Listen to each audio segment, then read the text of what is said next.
In this regard, I, Eliseo F. Soriano, presiding minister of the members of the Church of God International, am inviting you to a one-on-one discussion or debate which will finally settle our doctrinal differences with the Bible as our sole basis. The most logical venue, viewership-wise and security-wise, is our respective television studios to be simultaneously covered live worldwide via satellite. I will be waiting for your response for us to discuss the mechanics, hoping that you will live up to the INC's earlier tradition of courage in defending its faith, no matter how hopeless. Very truly yours. Kung paano ako magiging maliit na kasangkapan man lamang, makatuloy man lamang yan. Kasi hindi ko matanggap ng aking kalooban na ang Iglesia ni Cristo ay hindi haharap sa isang debate na ganyan. Sapagkat hindi ko naranasan sa buong buhay ko nang ako niyan doon na mayroon nung inatrasan ng Iglesia ni Cristo sa debate.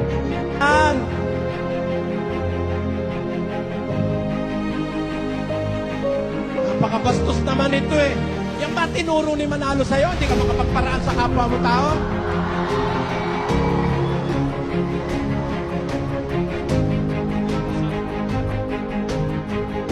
Ang hirap kasi kay Manalo. Ayaw lumabas. Kaya mga miyembro niya nagtatanggol sa kanya. Ang pinakamagaling, palabasin mo si Manalo mong tuwag.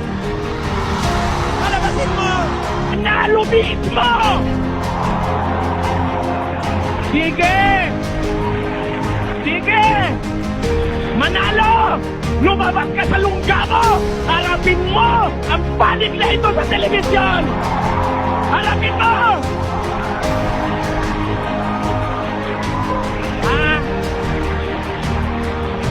Ang ginagawa nyo, umuupa kayo ng tagamakla na puro mga sinungaling, nagpupuputol ng tape para pag-iba-ibahin ang sentido sinasabi.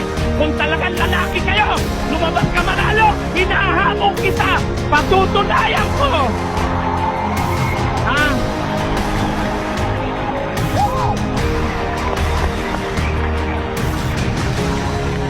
Eto mga kapatid, pakinggan nyo, hinahamon ko sila nyo Manalo, o si Eduardo Manalo.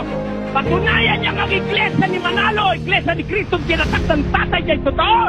Patutunayan ko, sa demonyo ang iglesia yan, ayon sa Biblia. Alam niyo, para patunayan kung duwag yang si Manalo, mga kababayan, hinamon ko ng diskusyon yan kasi puro nga pag may demanda kung ano-ano ginagawa sa amin. Katakot-takot na demanda na wala namang batayan, di naman totoo. Mga inimbento, dinimanda ko, ang dami, mahigit 20 mga miyembro nila at saka mga ministro. Hinamon ko ng diskusyon para huwag nang daanin sa korte. Total religious naman ang pag-uusap at dinadala sa korte. Eh ngayon, alam niyo, sagot ng mga Manalo, yung pahamon ko, pakinggan niyo. Kaya nga, sabi nakapit ka na pamahanas ng panghasan. Ang sinasabi sa'yo, Mr. Soriano, sandali may hamon si Soriano, ang gusto niyang makalaban ng kapatid ni Ranyo Manalo. Anong sagot ng kapatid ni Ranyo? Ang sabi sa'yo, ganito, Soriano, patunayan mo muna, makipagdebate ka muna sa Papa ng Iglesia Katolika at maglalasing ka na, sabi sa'yo, at nakatatanggapin yung hamon mo sa tagapamahanap pangkalahatan ng Iglesia ni Cristo. Pag hinanap ka ng Papa sa Roma, haharapin ka na rin ng tagapamahanap pangkalahatan sa Iglesia ni Cristo.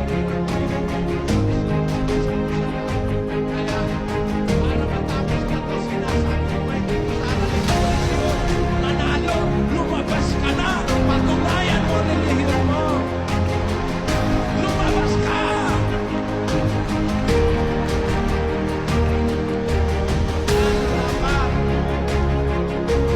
Kahit sa plaza, kahit sa teta, kahit sa plaza, basta Manalo, kausap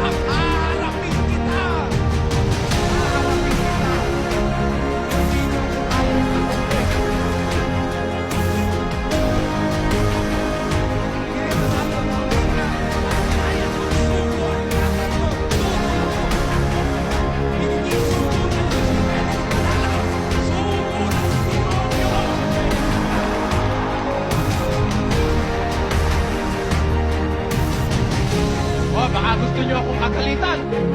Baka meron dito Pastor ni Manalo ngayon. Pumasok ka! Patutunayan ko! Gago yung puno mo!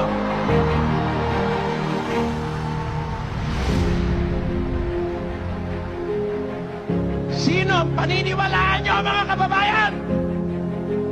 Ang Diyos o si Manalo?